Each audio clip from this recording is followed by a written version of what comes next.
Boa tarde. Transforma-se o amador na coisa amada, por virtude de muito imaginar. Não tenho, logo, mais que desejar, pois em mim tenho a parte desejada. Se nela está a minha alma transformada, que mais deseja o corpo de alcançar? Em si, somente pode descansar, pois consigo tal alma está aliada. Mas esta linda e pura semideia, que como um acidente em seu sujeito, assim com a alma minha se conforma, está no pensamento como ideia.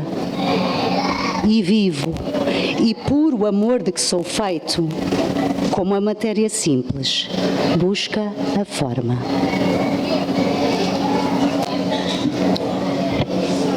Aquela triste e leda madrugada, cheia toda de mágoa e de piedade, enquanto houver no mundo saudade, quero que seja sempre celebrada.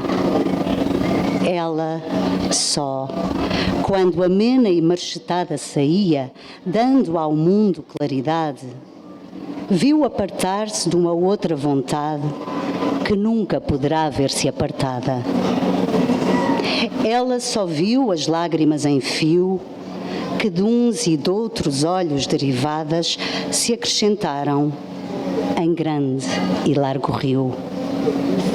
Ela viu as palavras magoadas que puderam tornar o fogo frio e dar descanso às almas condenadas. O dia em que nasci, moura e pereça, não o queira jamais o tempo dar. Não torne mais ao mundo e, se tornar, eclipse nesse passo, o sol padeça.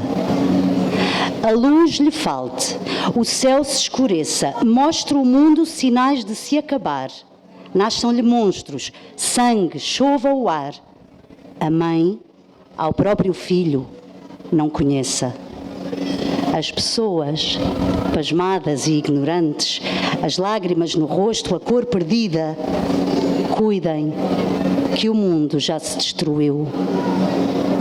Ó gente temerosa, não te espantes, que este dia deitou ao mundo a vida mais desaventurada que se viu.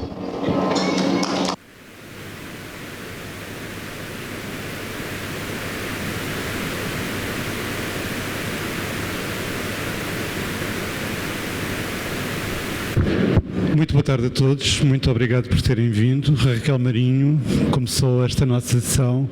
Podem ouvir, podem ler os poemas, muitos poemas que a Raquel mantém na sua conta de Twitter, Instagram, o poema Ensina a Cair.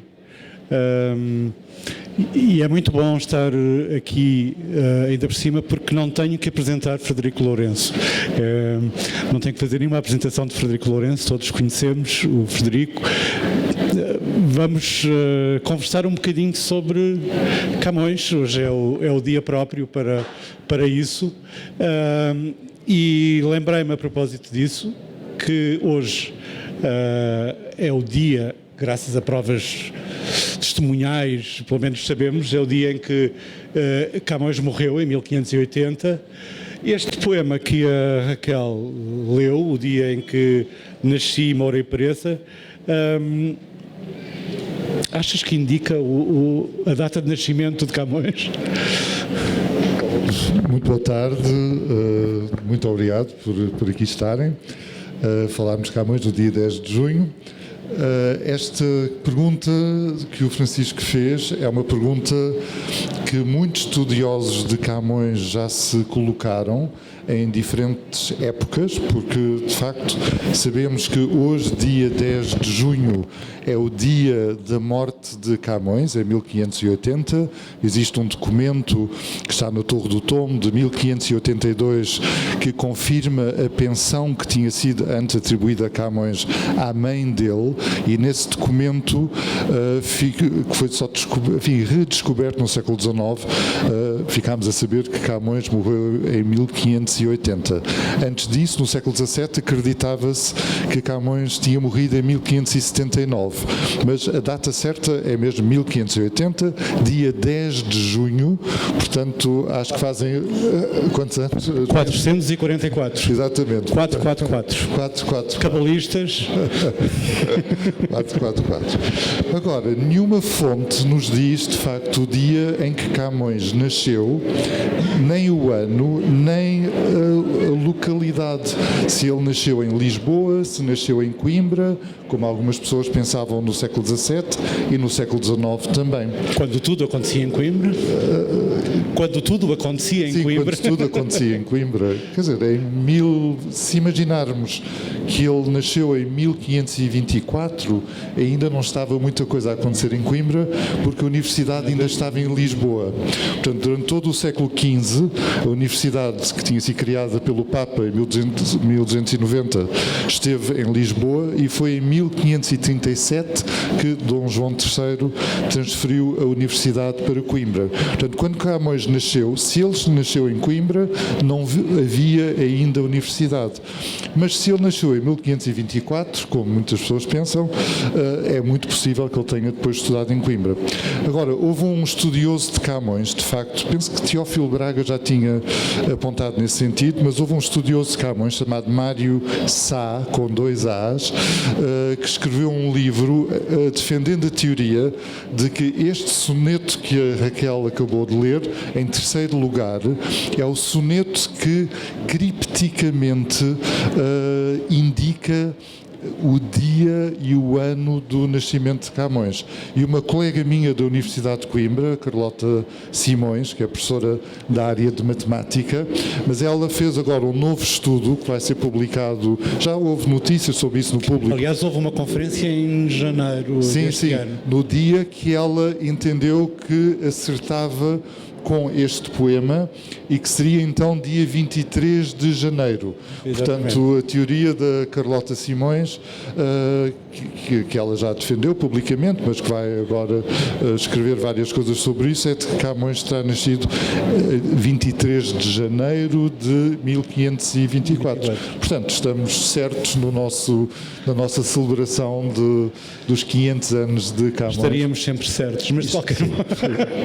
Isso lembra-me uma coisa que é o Bill Bryson, que escreve uns livros de 1000 páginas, 700 páginas, e de repente, quando escreve uma biografia de Camões, de Shakespeare, são 180 páginas, não é? E lembro-me perfeitamente quando o livro saiu, era a grande surpresa, era o livro mais pequeno que ele tinha escrito, e perguntaram-nos porquê tão pequeno, Shakespeare? E ele disse, é que só tenho 3 documentos, e portanto só posso falar sobre a cama que Shakespeare incluiu no testamento, posso falar de um ou outro documento, mas quer dizer, no caso de Camões, nós também não conhecemos assim tantos documentos, não é? E como é que se explica que já tivéssemos gasto 7 minutos a falar da biografia de Camões, do nascimento de Camões, e porque é que há tanta gente que de facto fica absolutamente fascinada com a biografia de Camões, mas, provavelmente não tanto como a sua obra. Sim. Não, mas acho que é o facto de saber tão pouco, e se torna a vida de Camões uma espécie de uma tela em branco. Sim. Em que cada pessoa pode projetar um pouco as suas talvez aquilo que gostaria que a vida de Camões tivesse sido, porque de facto, como dizes, há poucos documentos, praticamente a única coisa que sabemos dele é que foi preso em 1552, sabemos que foi para a Índia, partiu para a Índia em 1553, sabemos que voltou do Oriente para Portugal em 1569, outra data certíssima é a data da publicação da primeira edição dos Lusíadas, que é 1572,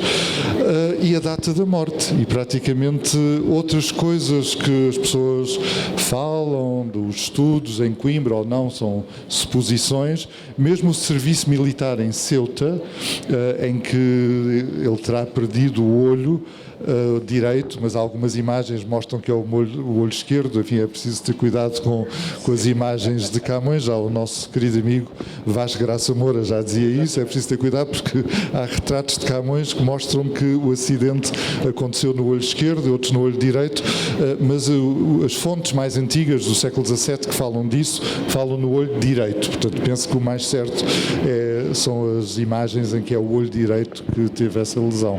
Mas se isso foi em Ceuta, se foi na Índia, se foi noutro lugar qualquer, não sabemos ao certo, são suposições. O que é bom, também temos muitas suposições, mas uma das suposições tem a ver com a vida amorosa de Camões. Sim, essa é a mais... Essa é que várias suposições. Sim.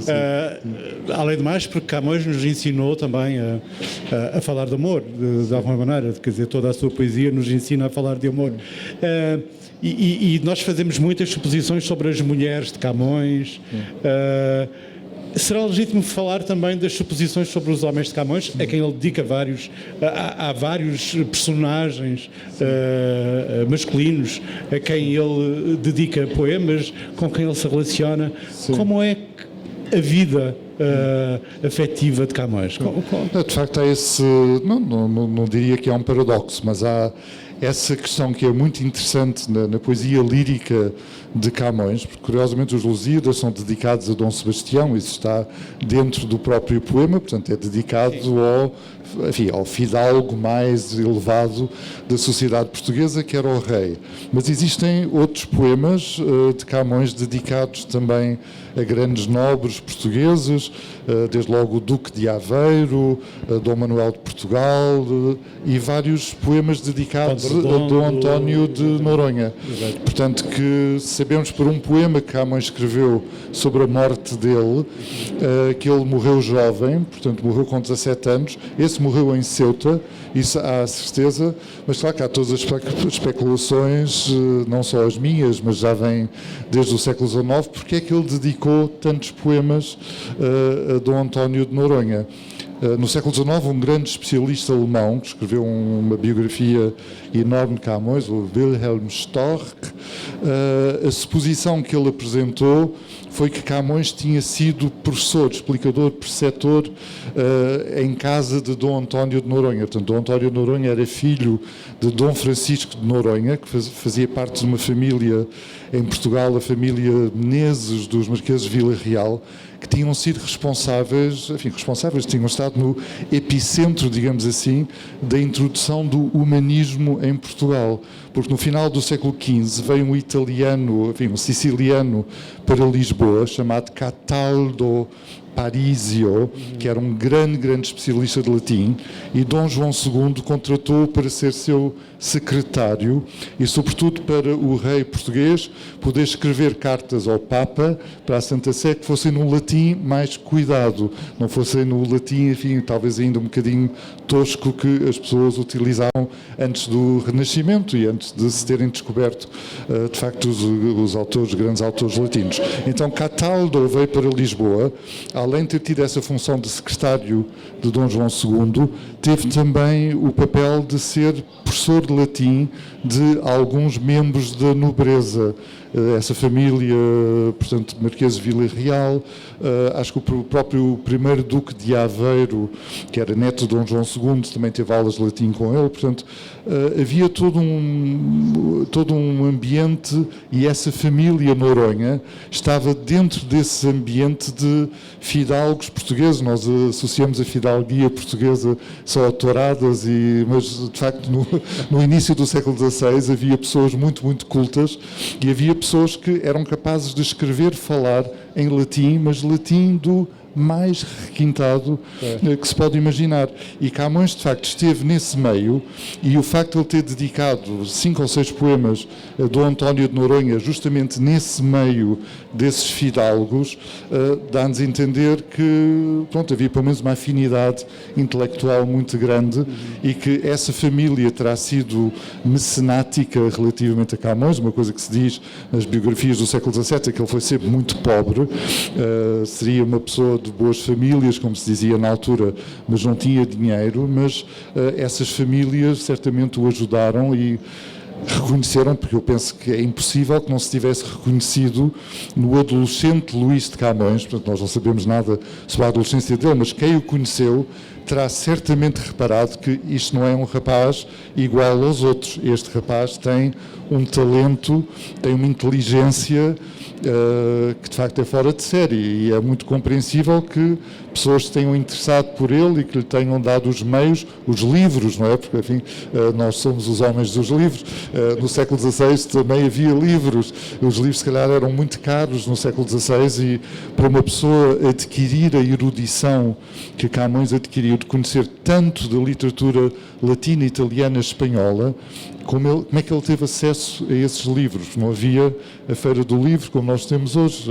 Havia bibliotecas privadas, particulares, havia as bibliotecas das instituições eclesiásticas. Santa Cruz de Coimbra tinha uma biblioteca muito, muito boa, mas de facto essa uma das chaves para mim da vida de Camões não é tanto, eu digo isso no meu livro, não é tanto a questão quem foram as mulheres que ele amou, mas como é que ele adquiriu aquela cultura absolutamente extraordinária. Isso é muito engraçado, porque justamente uma das linhas de força da tua antologia, desta antologia que temos aqui na mão, é justamente quando chegamos ao fim, podem acreditar, tem uma série de fontes, não é? Quer dizer, onde é que Camões poderia ter, de onde é que ele podia ter trazido este verso, de onde é que ele podia ter trazido esta imagem, e isso foi um trabalho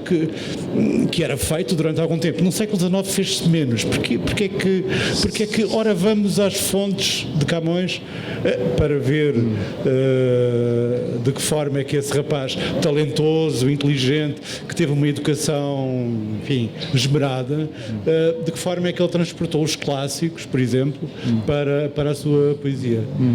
Sim, no século XVII, quando se começou a escrever sobre Camões e quando começaram a fazer edições comentadas de Camões, era tido como certo que a chave para entender a poesia de Camões, seja os Lusíadas, seja a poesia lírica, é perceber quais são os textos de autores anteriores que ele está a citar, que ele está a propor ao leitor como jogo de decifração. Será que o leitor vai perceber aquilo a que ele se está a referir?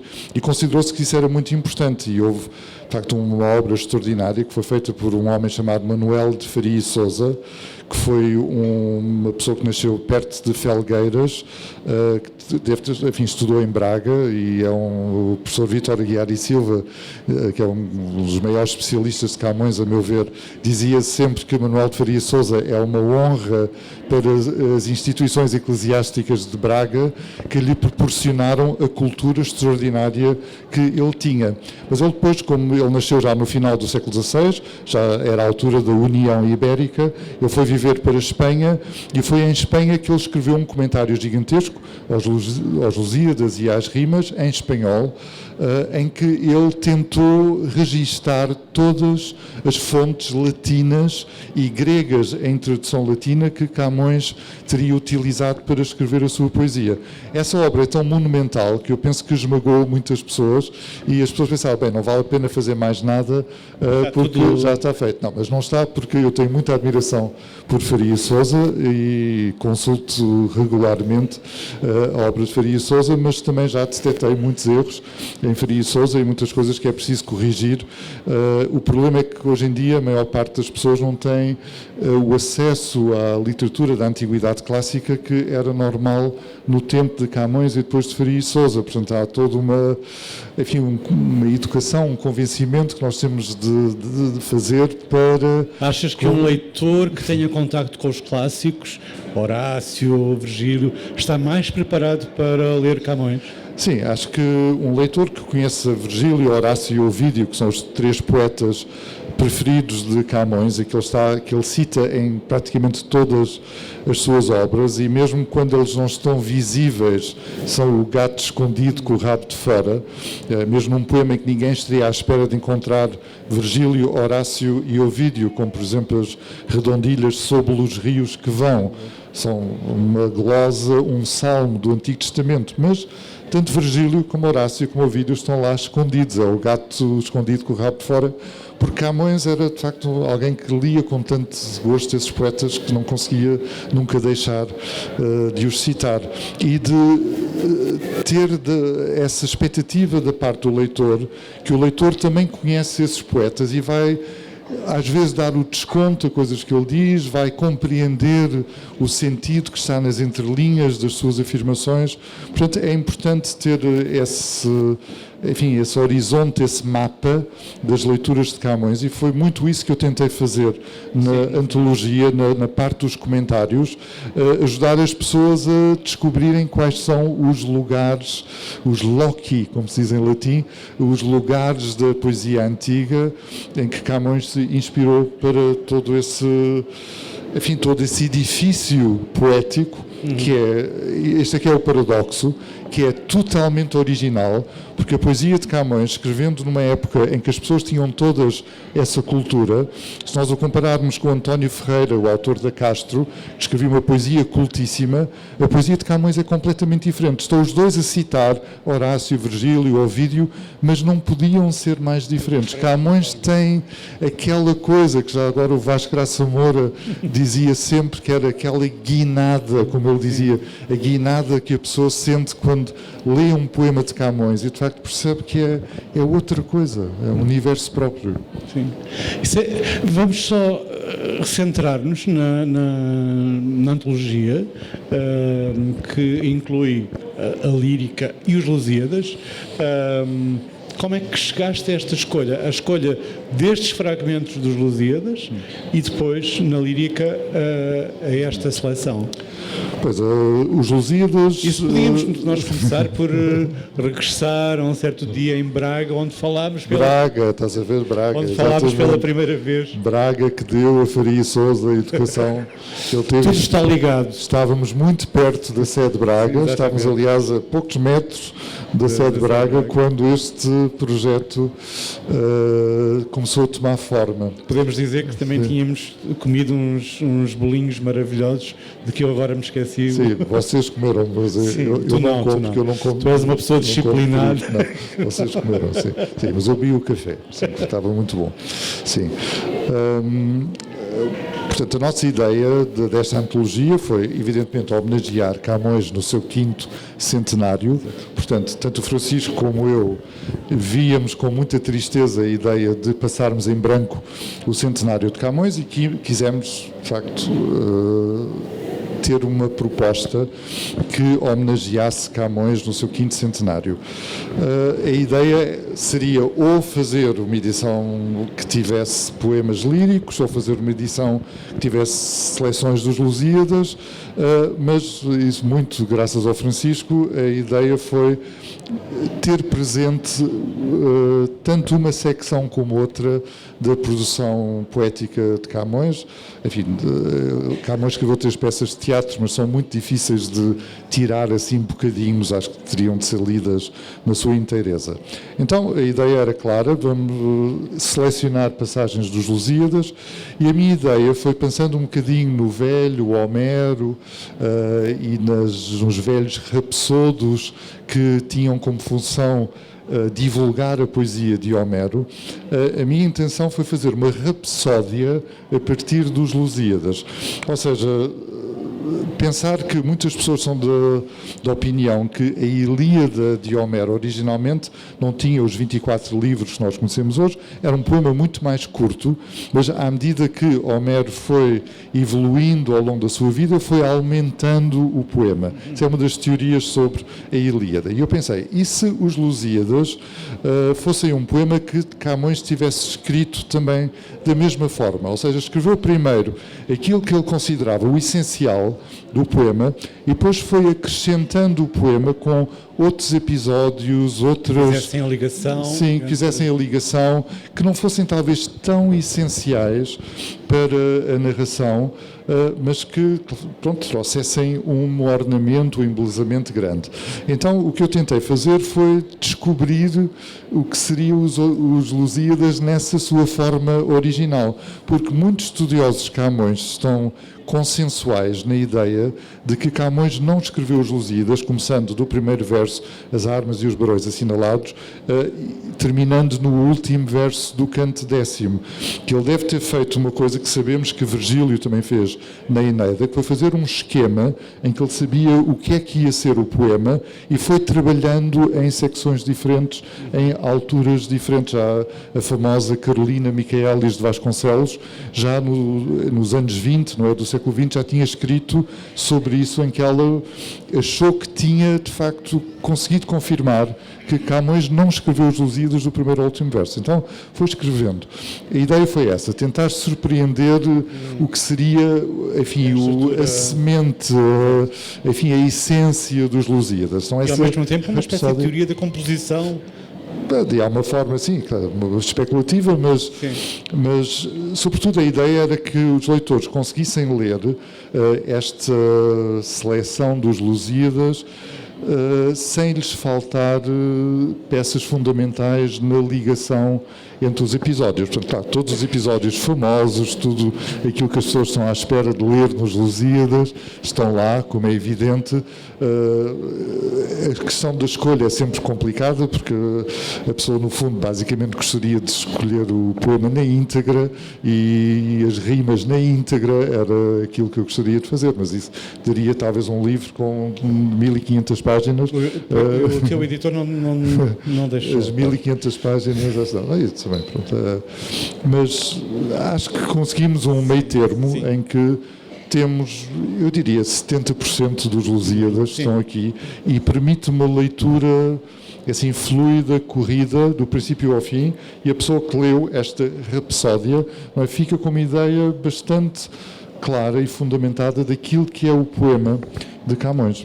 Isso é curioso, nós temos como leitores de Camões, pelo menos isso aconteceu comigo, não quer dizer que tenha acontecido com cada um de nós, mas temos oscilações, há uma idade da nossa vida em que lemos os Lusíadas, depois apaixonamos-nos pelos sonetos, apaixonamos pela lírica, depois de repente temos um clarão e voltamos aos Lusíadas, e esta questão dos Lusíadas é uma questão central, se me permites, um bocadinho da nossa identidade, na nossa memória, nas nossas discussões sobre a pátria e sobre o dia de Camões, que é o facto de os Lusíadas terem, na verdade, servido para justificar uma visão do Império, uma visão da história, e é curioso que nós estamos a celebrar também os Lusíadas, no mesmo ano em que celebra os 50 anos do 25 de Abril, e aquilo que muitas pessoas se perguntam, pessoas da minha geração que leram os Lusíadas, como todos nós na escola, que leitura é que nós podemos fazer hoje dos Lusíadas?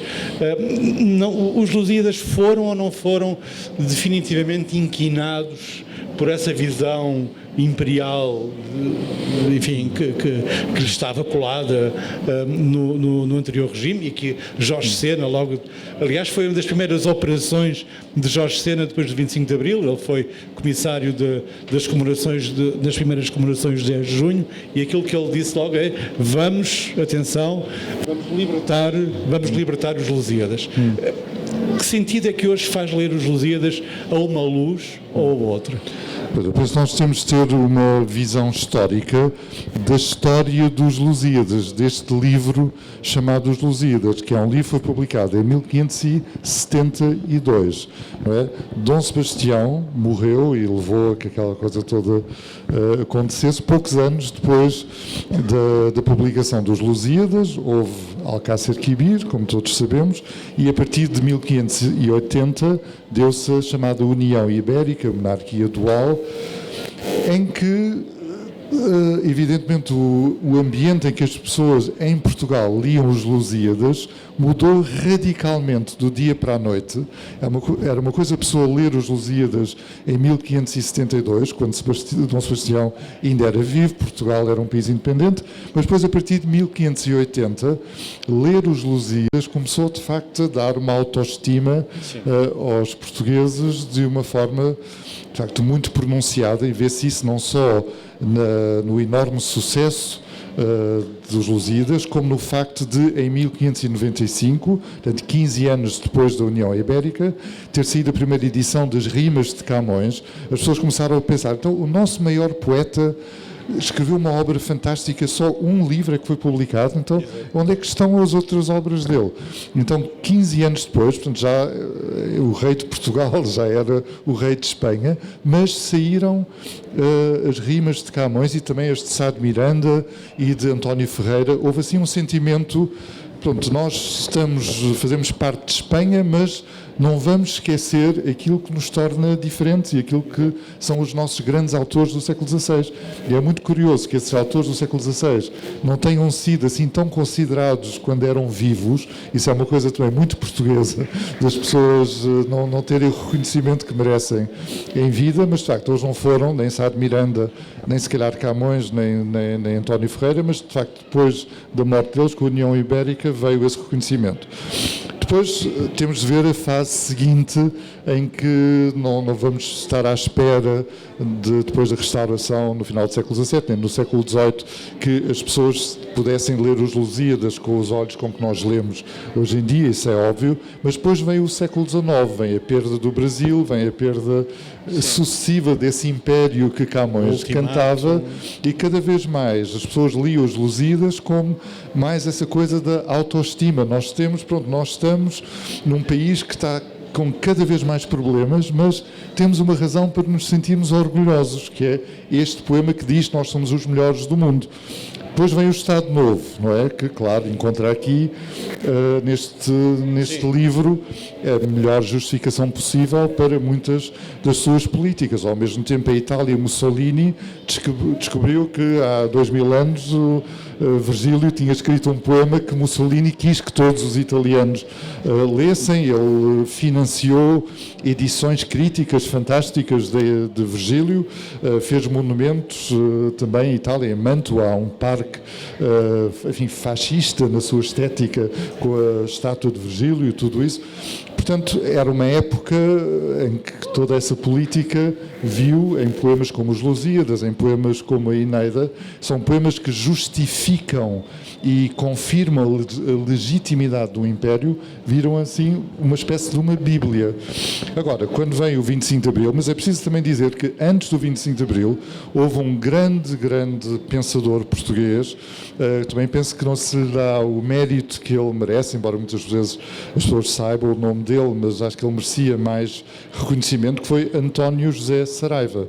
António José Saraiva foi um homem clarividente, foi um homem que, um grande leitor de Camões, escreveu muitas coisas sobre Camões, mas ele, no fundo, atreveu-se, porque eu acho que é um atrevimento enorme, escrever um livro em 1959, em pleno salazarismo, em que ele propôs uma contra-leitura dos Lusíadas. Foi a primeira pessoa, basicamente, a dizer que os Lusíadas não são só essa glorificação do Império Português. São também um texto que chama a atenção para os problemas desse Império Português e chama a atenção também de forma subtil e de forma, enfim, que é preciso ler com um certo cuidado, das contrapartidas da presença portuguesa no ultramar.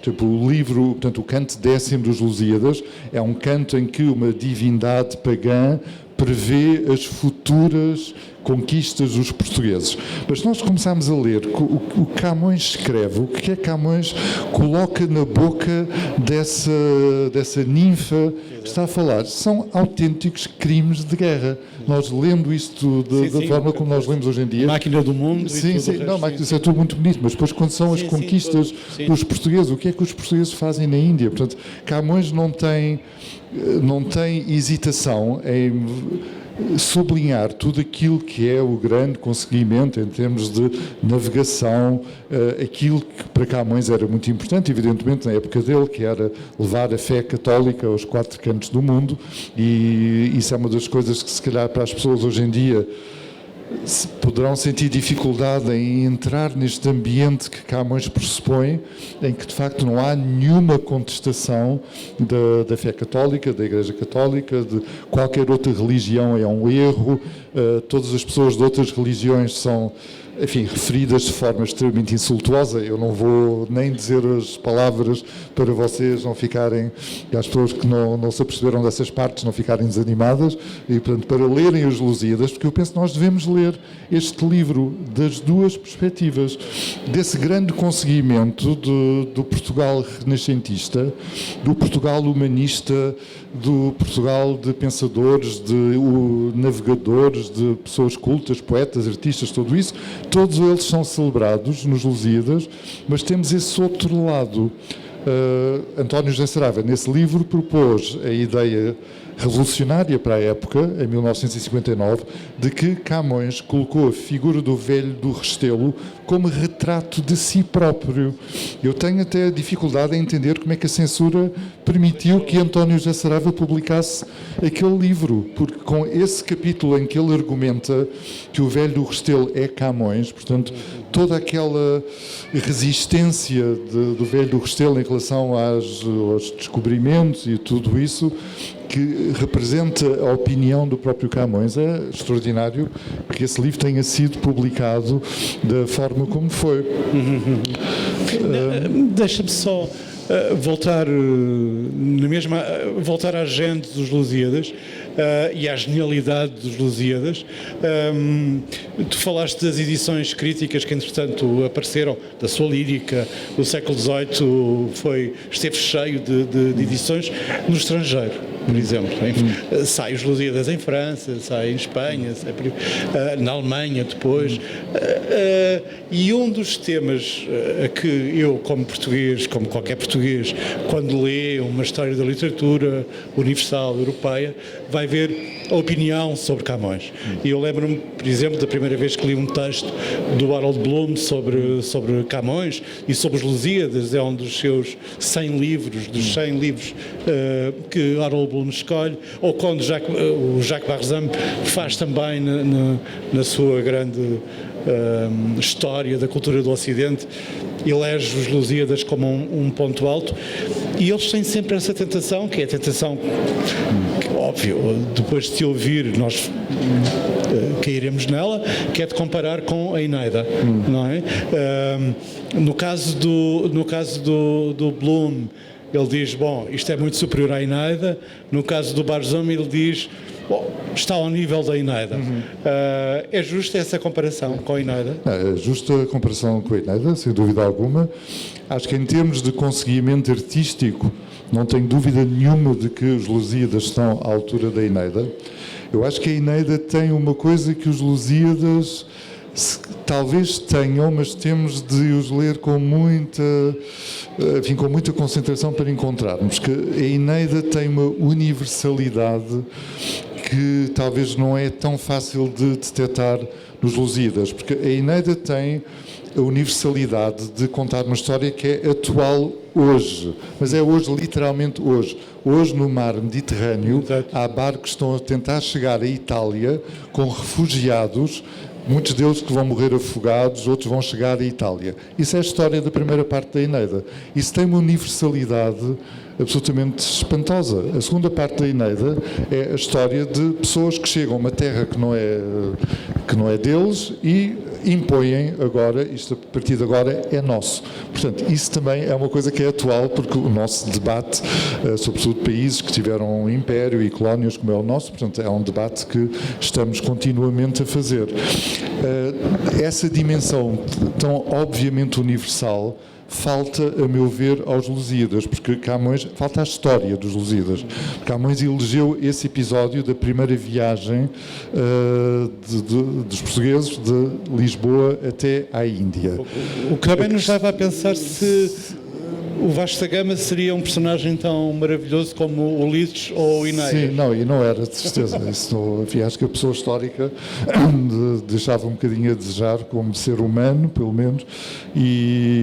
Mas a questão que para mim é importante pensarmos é também a motivação da viagem, porque a única maneira de dar uma motivação altruísta e positiva à viagem, dizer qual foi a razão de eles ir à Índia, foi para levarem a fé católica à Índia. Isso o próprio Faria Sousa diz depois, no século XVII, que se não fosse isso de levar a fé católica à Índia, os descobrimentos portugueses iam sido todos péssimos. Ele acha que a única razão era espalhar a fé católica. Mas, além disso, não há uma razão, eles vão à Índia para fazer outra coisa que não promover a economia portuguesa. É, de facto, a única razão. É difícil de compreender essa viagem, diferentemente da viagem da Eneida. Primeiro, uma viagem de sobrevivência de pessoas que estão a fugir de uma guerra e depois é toda essa dificuldade das pessoas que chegam a estabelecerem-se num país novo e depois a questão da colonização. Portanto, essa falta de universalidade aparente pode ser um problema. O que nós temos de fazer é ler os Lusíadas entendendo a mensagem que está num lugar dos Lusíadas que a maior parte das pessoas não lê. Qual é essa que mensagem? É o último livro dos Lusíadas. Não só há essa descrição daquilo que serão as futuras conquistas dos portugueses, que chegam à Índia e basicamente matam pessoas.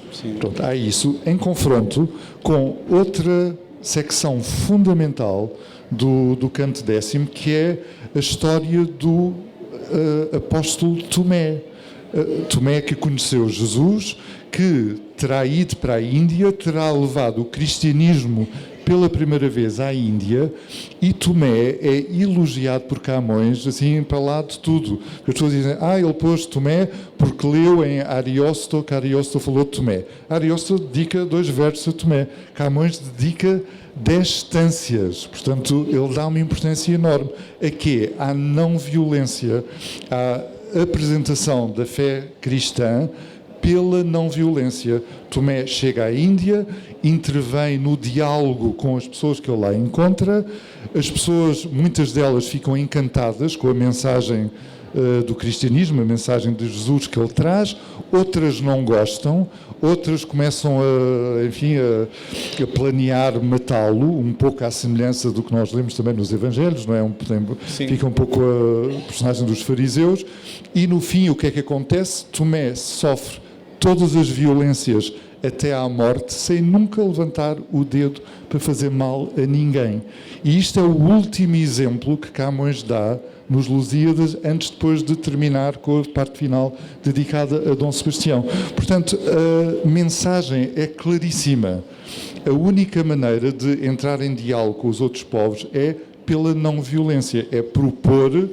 Portanto, nós acreditamos na nossa religião, queremos e essa leitura, propor, mas sem violência. Essa leitura é, digamos que é uma lição dos Lusíadas, está presente nos Lusíadas? Sim, está presente no final dos Lusíadas, portanto, quando é assim como se fosse a mensagem final que Camões nos quer transmitir.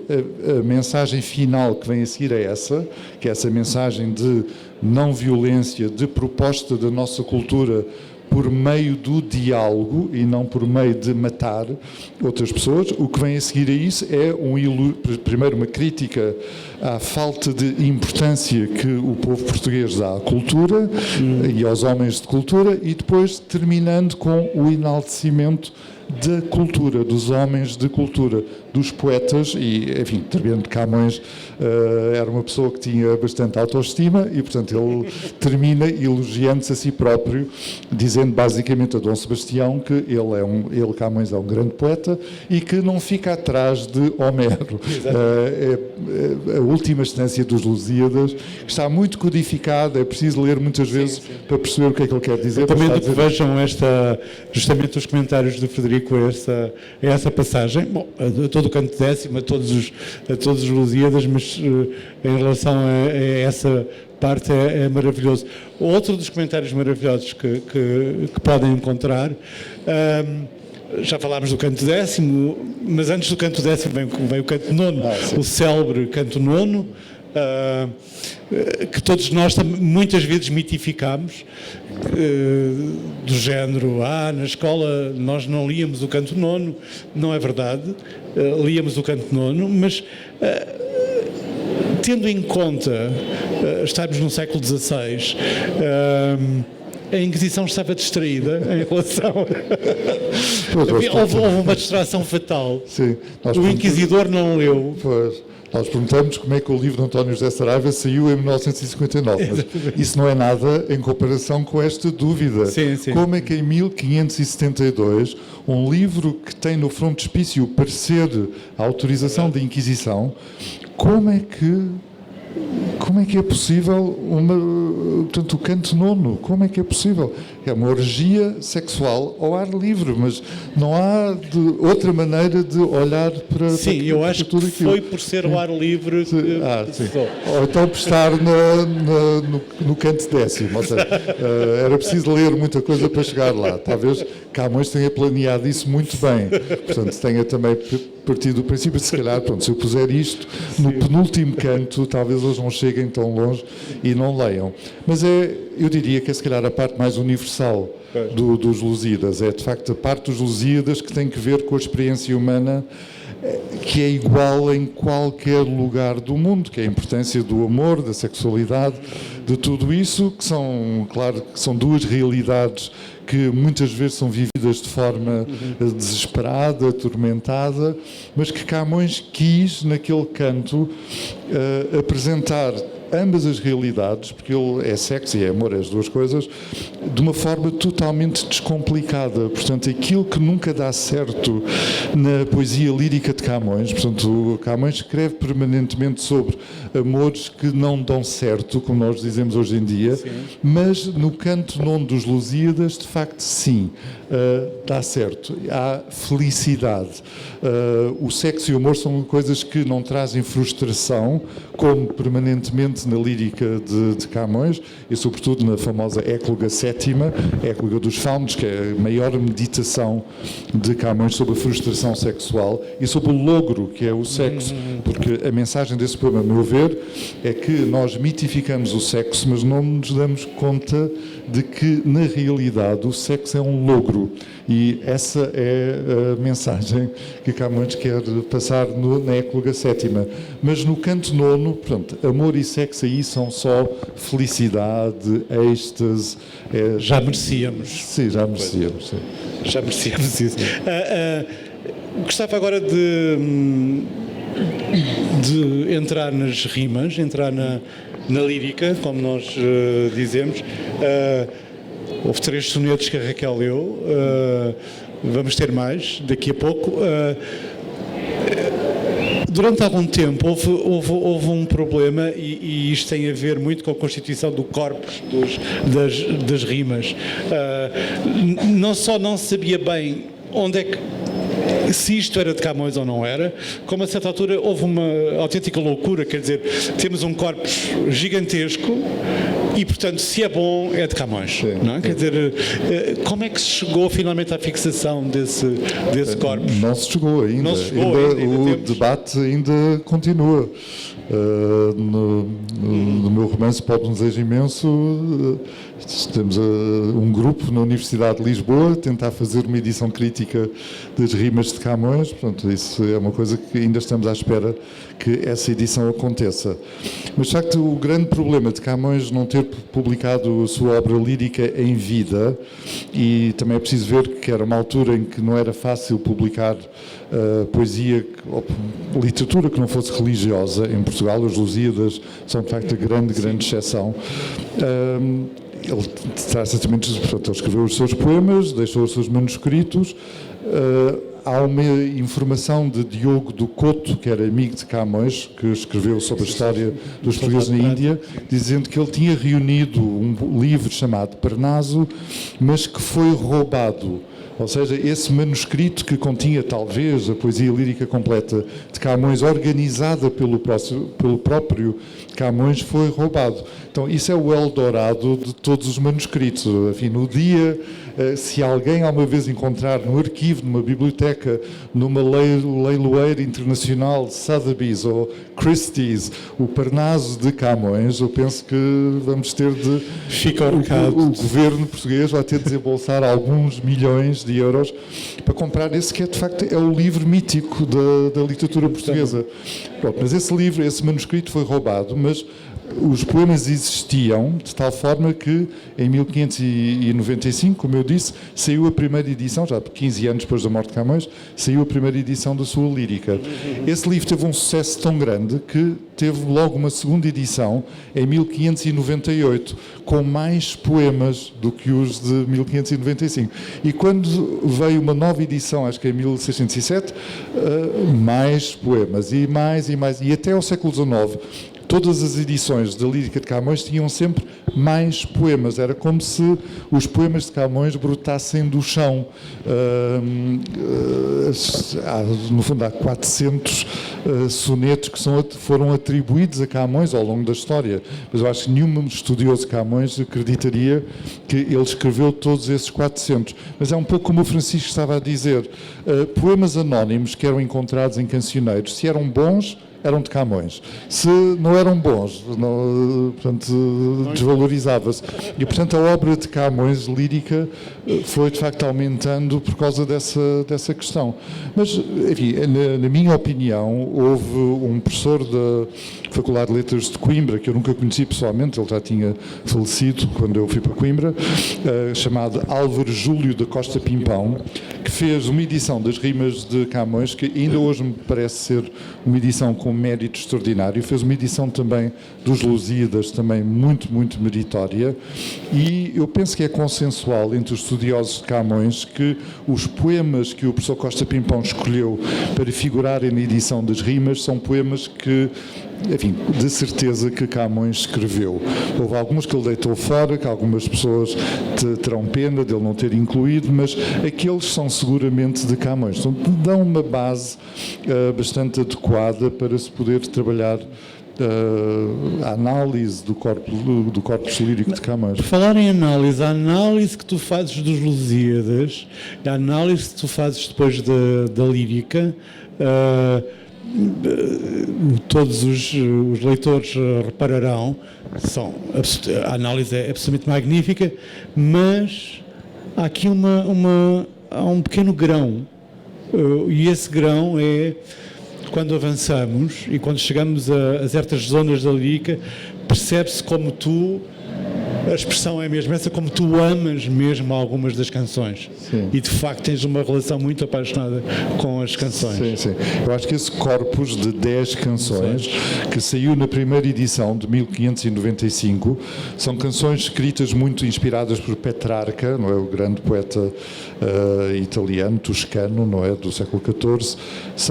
Acho que são obras-primas da história da literatura universal, são absolutamente geniais.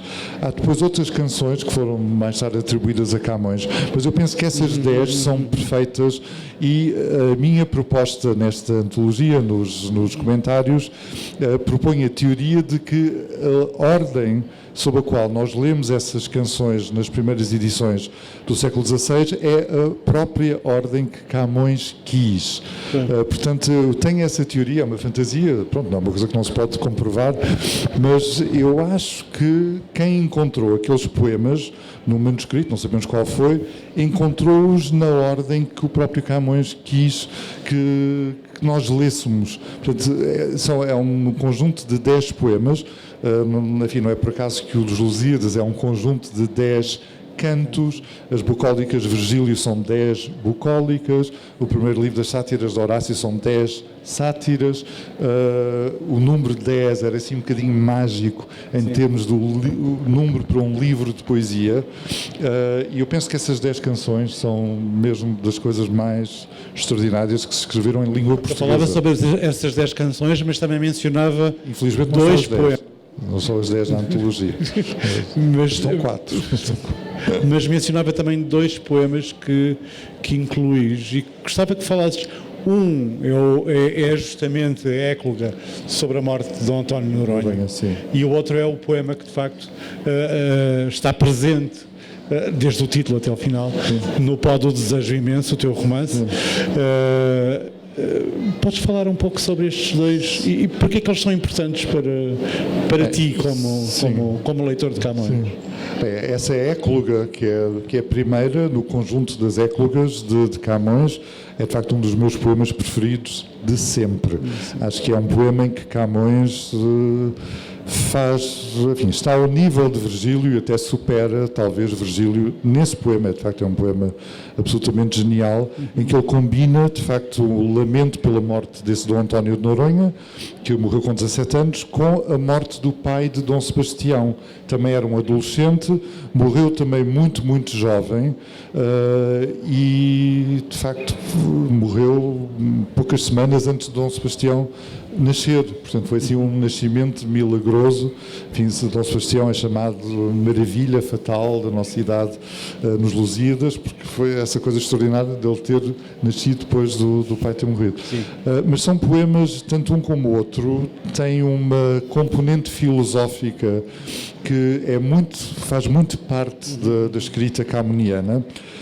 Eu nem sempre sou da opinião de que Camões escreve a sua melhor poesia nesse registro filosófico, e gostei de ler na bibliografia de um antigo especialista de Camões de Coimbra chamado Agostinho de Campos, que fez edições sobre a lírica de Camões nos anos 20 do século passado, e ele também era da opinião de que esses poemas muito filosofantes, como um que a Raquel leu, que é o Transforma-se o Amador na Coisa Amada, é dos poemas mais difíceis da língua portuguesa. Eu diria, é o poema mais difícil que Camões escreveu, porque escreve 2 quadras em que o contexto conceptual é Platão, e depois escreve os 2 tercetos em que o contexto conceptual é Aristóteles, e com um jargão filosófico que é muito difícil de entender. Eu penso que ninguém pode pôr a mão no fogo, nenhum especialista de Camões, nem eu, nem ninguém, pode pôr as mãos no fogo de que entende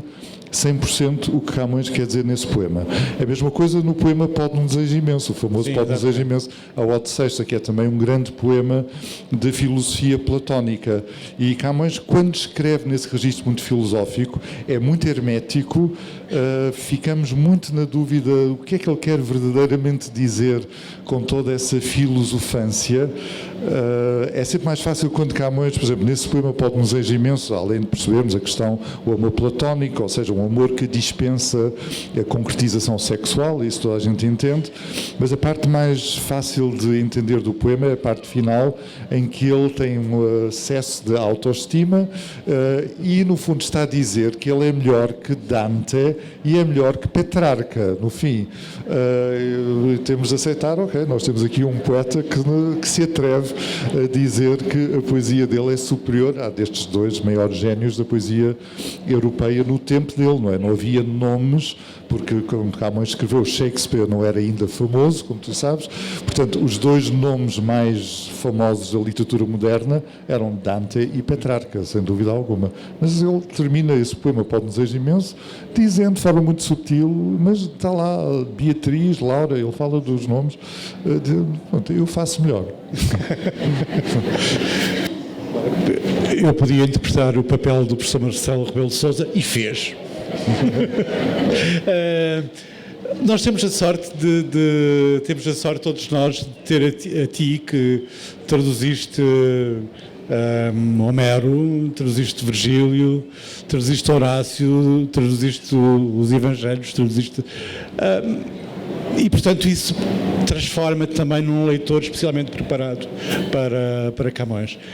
Mas eu acho que há uma pergunta que todos nós temos aqui, todos os teus leitores, que é como é que nasceu o amor por Camões? Como é que nasceu esse interesse, paixão e que transformou também num camoniano? Pois, é difícil de saber, de eu dizer exatamente quando é que Camões começou a ser importante para mim de forma autónoma, porque eu sempre ouvi falar de Camões, não é? Os meus pais eram ambos pessoas muito cultas e a minha mãe tinha sido aluna na Escola Francesa de Lisboa do famoso Roger Bismuth, que foi um francês, que foi um grande especialista de Camões. Ele era professor na Escola Francesa, mais tarde do Liceu Francês, Charles Lepierre, e ele era professor de francês e a minha mãe e muitas outras pessoas da geração dela foram alunos do Roger Bismuth e uma das coisas dos trabalhos que ele dava aos alunos era traduzirem sonetos de Camões para francês e portanto a minha mãe conhecia muito bem a obra lírica de Camões, sobretudo os sonetos e sempre ouvi falar de Camões, mas quando eu fiz o 9º ano tive de ler os Lusíadas e devo confessar que tive muita dificuldade em ler os Lusíadas pelo facto de ser bilingue, ter nascido, quer dizer, não nasci, mas ter passado a infância em Inglaterra, acabei por comprar uma tradução inglesa dos Lusíadas, enfim, Deixa-me só interromper. Se forem à página do Instagram do Frederico, poderão ouvi-lo a dizer um soneto de Camões em inglês, traduzido por ti. Fazer o Roger Bismuth pedia às pessoas para traduzirem para francês, neste caso em inglês. Mas foi mais fácil para mim ler os Lusíadas pela primeira vez em inglês. O que me deu, de facto, a porta de acesso a Camões foi a licenciatura em Estudos Clássicos, que eu fiz aqui na Universidade de Lisboa, e de repente estava perfeitamente em casa, estava no meu ambiente, naquela linguagem, e depois de fazer o doutoramento, bateu assim uma paixão enorme sobre Camões. Eu nunca me tinha dedicado muito à literatura portuguesa, mas claro que adorava Fernando Pessoa e tinha assim, os meus poetas preferidos, Sofia, evidentemente, mas reli Camões e então bateu de facto uma paixão enorme. A paixão é essa de que nasceu o romance Pode um Desejo Imenso, em que fala de um especialista de Camões chamado Nuno Galvão, que é o herói do livro. E depois, a partir daí, durante mais ou menos 10 anos, escrevi bastantes estudos académicos sobre Camões, mas uma coisa que tu disseste agora, que tem muito que ver com esta minha viagem com Camões, foi parar com Camões durante uns anos. Ou seja, esses anos em que me dediquei mais ao estudo do Novo Testamento, do Antigo Testamento grego, da Septuaginta, que evidentemente é muito importante para poemas como Sobre os Rios que Vão e tudo isso, que me dediquei a conhecer, mesmo como a palma da minha mão, Virgílio e Horácio.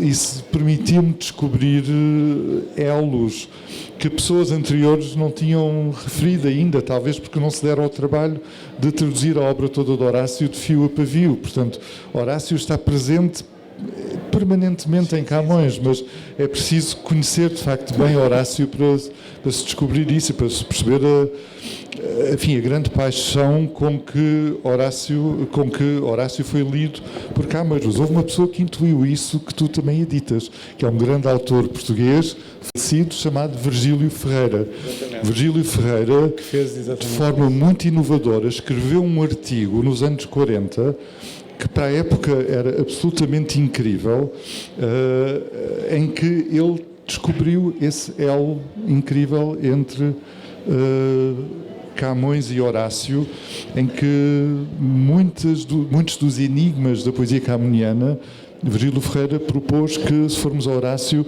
e às edições de Horácio que eram utilizadas no início do século XVI, encontramos lá as respostas. Portanto, é extraordinário. Nem todos nos formámos em, penso que quase nenhum, em clássicas, como Virgílio Ferreira ou como Frederico Lourenço, mas é muito bom contar com esta lição sobre a construção da obra de Camões, que o Frederico nos deu. Que conselhos darias a um leitor de Camões? Tu escreves no prefácio que gostarias de fazer uma antologia, mesmo para quem nunca leu Camões. Que conselhos darias a quem começasse agora a ler Camões? O meu conselho seria começar pela lírica e começar justamente pelos sonetos, 3 dos quais a Raquel leu inicialmente e agora vai ler mais 3. Eu acho que eu começaria sempre, e se eu fosse professor de jovens, mais jovens do que aqueles que são meus alunos na Universidade de Coimbra, eu começaria de facto pelos sonetos.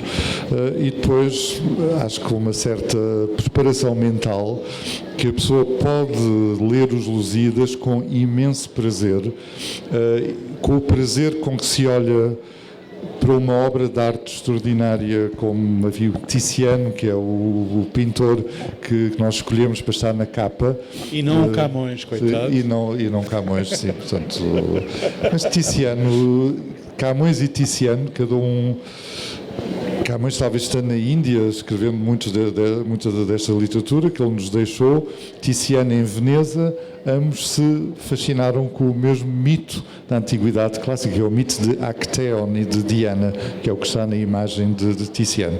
Mas as cores de Tiziano têm muito que ver com a estética dos Lusíadas, porque além da linguagem, dos latinismos, que têm depois as minhas notas para ajudar, mas a beleza pictórica dos Lusíadas, cada vez mais me convenço que os Lusíadas são palavras, mas que são imagens.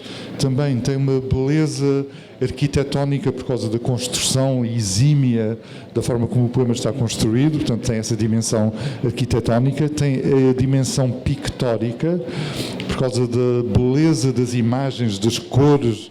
É de facto uma obra de arte completa, tem tudo, tem imagem, tem construção e tem som, musicalidade. Para terminar, Frederico, há aqui uma questão que eu penso que quem comprou o livro agora ainda não teve tempo de o folhear, ainda não chegou ao fim, mas portanto eu quebro já essa... escusam de ir até ao fim, porque no final vão ter um texto de ficção. A antologia termina com um texto de ficção que o Frederico escreveu, só que, ao contrário de Pó de um Desejo Imenso, que se passa nos nossos dias, isto é uma espécie de uma viagem ao século XVI, não é? Porque é que quiseste, depois de uma antologia, depois dos comentários carregados de erudição, de trabalho absolutamente notável, não é? Porque, basicamente, nós estamos a ler os comentários e temos um comentário perverso, um comentário... os comentários que nos abrem, não é? O corpo de toda a poesia. E depois, no fim, um texto de ficção. Porquê? Bem, esse texto de ficção é um texto que um texto em que vais ao século XVI. Sim, em que eu me imagino no século XVI. É um texto que eu já tinha escrito anteriormente, mas que eu reescrevi agora, e é um texto em que eu me imagino a conhecer pessoalmente Luís de Camões. E imagino-me não como um professor de latim e de grego, mas como um pintor que está a pintar o retrato de Camões. Então, imagino-me num palácio junto do Tejo, de um desses grandes fidalgos, que foi mecenas de Camões, numa sala do século XVI, com Camões à minha frente, e eu com uma tela, com pincéis, com tintas, e estou a pintar o retrato de Camões. A situação é essa. Não vou contar mais sobre essa ficção, mas Só posso dizer, como já me perguntaram várias vezes, porque é que se deu a si próprio o nome de Simão Vasques neste conto. Portanto, um pintor inventado, Simão Vasques, eu. Portanto, a ideia é que Simão era o nome do pai de Camões e Vasques em homenagem a Vasco da Gama, que é o herói dos Lusíadas. Portanto, Simão Vasques tem para ter um bocadinho essas duas coisas. A única razão é essa. Mas é o retrato, é o meu retrato de Camões. Muito bem, muito obrigado, Frederico. Obrigado. Foi muito bom. E obrigado por ter vindo. Agora vamos ouvir a Raquel. Vamos ouvir Camões.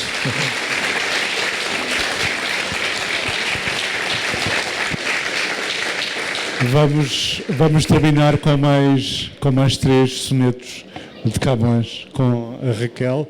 Aproveito só para dizer que o Frederico dará mais autógrafos agora, mas dado o adiantado da hora e porque haverá outra sessão aqui, será no nosso stand da Quetzal, aqui no espaço Porto Editora Bertrand.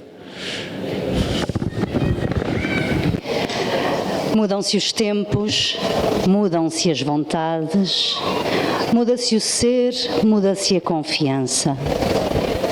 Todo o mundo é composto de mudança, tomando sempre novas qualidades.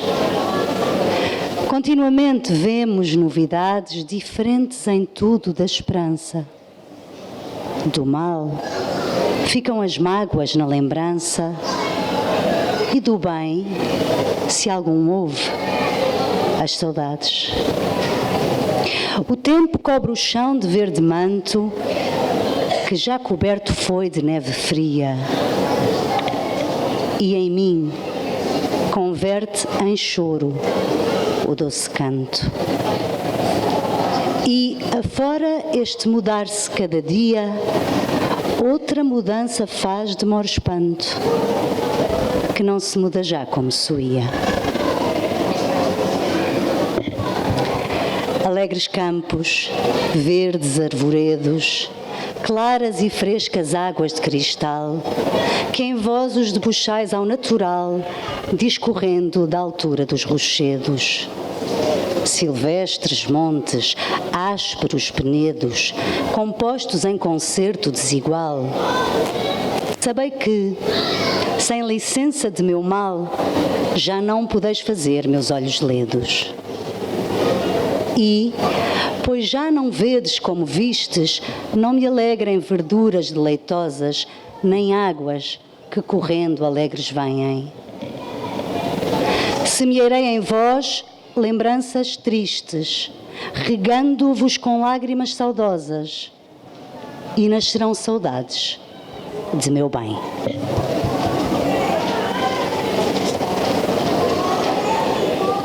Amor é um fogo que arde sem se ver. É ferida que dói e não se sente. É um contentamento descontente. É dor que desatina sem doer. É um não querer mais que bem querer. É um andar solitário entre a gente. É nunca contentar-se de contente. É um cuidar que ganha em se perder. É querer estar preso por vontade. É servir a quem vence, o vencedor. É ter com quem nos mata lealdade. Mas como causar pode seu favor nos corações humanos amizade, se tão contrário a si é o mesmo amor?